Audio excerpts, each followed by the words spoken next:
Art Williams has spoken to many business groups throughout the years. The following speech was delivered to the 1987 National Religious Broadcaster Convention and has become a classic example of Art's philosophy on winning in business. It is simply entitled, "Do It."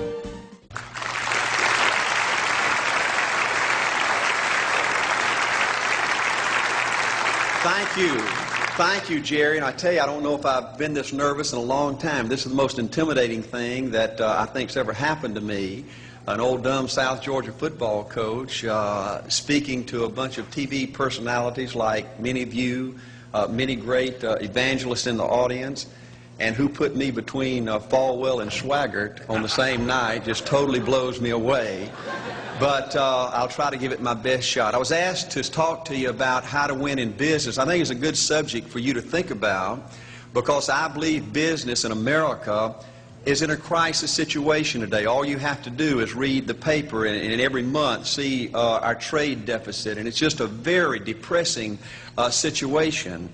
And to speak to you about how to win in business, there's a lot of obvious things I could talk about. You first have to find a need. You've got to fill the need for a consumer out there. You've got to have a market. You've got to have somebody to sell your product or your service to. You've got to, if you really want to get big and win big, you've got to have a uniqueness. There's got to be something a little bit different from you than all the competition out there. But by far the most important thing you've got to have to win in business in these United States today is a very unique kind of mental toughness. I believe the difference in winning and losing in the free enterprise system is so small, it's almost too scary to talk about. You can do 99% of the things right in business, and yet if you don't possess what I call that winning edge, that mental toughness, folks, it's impossible to win. I believe the thinking in corporate America has been screwed up over these last 20 or 25 years, and I believe this screwed up kind of thinking started in our big liberal universities today.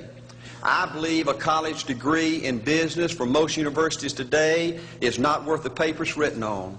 I just had a son graduate from the University of Georgia a few months ago. The reason I think that is because most of these professors in most of these universities today hadn't got enough common sense to get in out of the rain. They don't have any idea what it takes to win out there in the real world. They deal in a bunch of theory. These people have tried to fill up corporate America with this kind of thinking. These are the special people. If you're born rich, if you're born on the right side of the track, they rule you, the privileged class in America. If you're born poor from an average, ordinary background like I came from, they say you're supposed to give up all your big dreams and all your big ambitions and all your big hope. If you have a high IQ, they rule you brilliant. If you have an average IQ like me, they say you ought to drive a truck or be a janitor. Well, bull. That ain't the way. That ain't the way it is, and that ain't the way it ever was. They ain't nobody ever designed a test, nor will they design a test that can measure the heart of a man or a woman. The things that are unique to winning in business in America today are not outside artificial things like IQs, college board scores, college degrees, and stuff like that. The key to winning in these United States is what's inside a person. It's your integrity. It's your people abilities. It's your character. I believe in developing this winning edge. I've got 10 or 12 points that I won't be able to go over with you tonight, but let me just give you a flavor of what I think you've got to do to succeed in these United States. Number one, you've got to get excited. Folks, I don't believe anybody will ever tell you anything more important than this in winning in these United States. 90+% of winning in anything you try to do in America today, you've got to be excited. People in America won't follow or believe in a negative, dull, disillusioned, frustrated, dadgum crybaby. People want people that are positive and excited and enthusiastic and tough. The greatest definition I ever heard, I thought about this 10 million times when I wanted to quit along the way of a winner. This guy said almost everybody in America can stay excited for 2 or 3 months. A few people can stay excited for 2 or 3 years.